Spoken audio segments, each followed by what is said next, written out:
A sikeres álláskeresők támogatója az Arrivabusz Kft.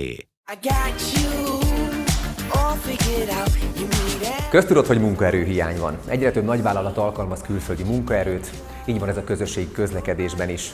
Elképzelhető a jövőben, hogy a budapesti autóbuszokon külföldi munkavállalók jelennek meg. Erről beszélgetünk Krisják Attila szakértővel. Szia Attila, igaz ez? És ha igen, akkor mennyire jelenthetnek megoldást? Szia Szilárd, nagyon jó a kérdés, de picit lépjünk vissza először egyel. Nagyon fontos, hogy akár a közlekedési közösségi vállalatokról, akár más vállalatokról beszélünk, nagyon fontos, hogy alapvetően egy komplex toborzási programot alkalmaznak a vállalatok, aminek pusztán egy része a külföldi munkavállalók alkalmazásának lehetősége. Nagyon fontos azt is hozzátenni, hogy mivel a jelenlegi jogszabályi környezet hiányszakmának minősíti a járművezetői szakmát több más szakma mellett, egyúttal azt is meghatározza, hogy ezekre a hiányszakmákra be lehet hozni külföldi munkavállalókat Magyarországra, és azt is meghatározza, hogy mely országokból. Ezen az országlistán szerepel például a Fülöp-szigetek, ahonnan várhatóan hamarosan Magyarországra és Budapestre is érkeznek fülöp-szigeteki járművezetők. Ezeknek a járművezetőknek az érkezése arra lehet megoldás, hogy enyhítse azt a járművezetői hiányt, ami az egész szektort érinti. Fontos tudni, hogy nem csak Magyarországon, hanem egész Európában a járművezetői hiány van, ezért minden olyan megoldás, amit a vállalatok alkalmazni tudnak ennek a csökkentése érdekében, az egy fontos és előremutató lépés. Valósak-e azok az aggodalmak, amelyek az integrálásuk nehézségeiről szólnak? Én ezeket az aggodalmakat a saját tapasztalatomból kiindulva abszolút tudom cáfolni.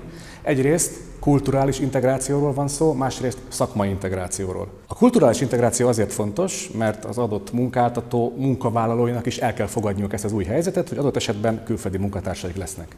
A szakmai integráció pedig azért fontos, mert az ügyfeleknek, az utasoknak is el kell fogadniuk azt, hogy adott esetben nem a megszokott arcok vezetik a járműveket. A szakmai integráció pedig azért fontos, mert szeretném megnyugtatni az utazóközönséget, hogy azok az emberek, akik Magyarországra érkeznek autóbuszvezetőként, ők már kész járművezetők. Tehát van mögöttük vezetési tapasztalat, kiválóan vezetnek, rendelkeznek D-kategóriás jogosítvánnyal és a megfelelő felkészültséggel. Pusztán azt kell már az integráció során elérni, hogy ők megfeleljenek a magyar előírásoknak, azaz rendelkezzenek PÁV és GKI engedélyekkel.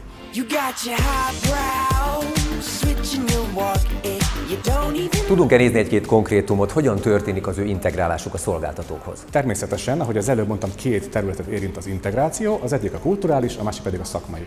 Nézzük először a kulturális terület integrációját, ami azt jelenti, hogy ezeket az embereket, akik érkeznek a szolgáltatókhoz, mindenképpen be kell vonni a közösségbe, meg kell alapoznunk azt a közös kommunikációt, ami a munkatársak és az új munkavállalók között történik majd. Erre különböző programokat szervezhetnek a szolgáltatók, de szeretnék kiemelni most néhány példát, ami ezt a folyamatot tudja támogatni, és ebben alapvetően az egyezőségekre kell, hogy építsenek a vállalkozások, nem pedig a különbözőségekre. Mik az egyezőségek? Nagyon szeretünk például enni, nagyon családcentrikusak vagyunk, keresztények vagyunk, szeretünk sportolni. Tehát nagyon fontos, hogyha egy eredményes integrációs programot szeretnének a vállalkozások megvalósítani, akkor mindenképpen az egyezőségekre kell építeni, és nem a különbözőségekre. A szakmai integráció ennek a folyamatnak a másik eleme.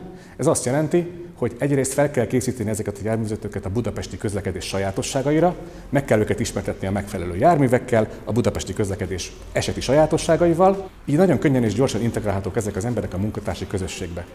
Nagyon fontos, hogy a kommunikáció nyelve az angol, a munkavégzés nyelve az angol, ugyanakkor amint ezek a munkavállalók megérkeznek, azonnal belekerülnek egy intenzív magyar nyelvi tanfolyamba. Tehát azok az utasok, akik esetleg információt vagy kérdéseket intéznek hozzájuk, a legalapvetőbb magyar nyelvi fordulatokkal már fognak tudni találkozni. Ez megkönnyíti az utasoknak a tájékoztatását és a napi munkavégzést is. Köszönöm szépen Attila a hasznos információkat, további jó munkát kívánok! Nagyon szépen köszönöm! Mi pedig megyünk tovább, jön Katkics Attila állandó szakértőnk, és elmondja, mitől lehetnek még sikeresebbek. A sikeres álláskeresők támogatója az Arrivabusz Kft.